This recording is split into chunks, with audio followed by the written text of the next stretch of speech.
برد الصيف سرعان ما تندم الجراحة، وبرد الروابع سطوة على الثمر فتاكة.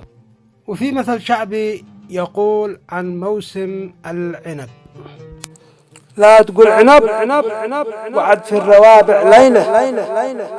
ولهذا لا يمكن الحكم على الموسم الزراعي إلا بعد انقضاء الروابع، فقد تنزل الأمطار المفيدة للثمار وتجود، وقد تنزل بقذارة مصحوبة بحبات البرد وتصيب مزروعاتهم بأضرار البرد. فمن الأمثال الشعبية حول هذا المعنى: البرد إذا أشطف أنصف، وإن أنصف أتلف. والمعنى أن البرد إذا سقط على الثمار ولمسها فإنه يذهب بنصف المحصول، وأما إذا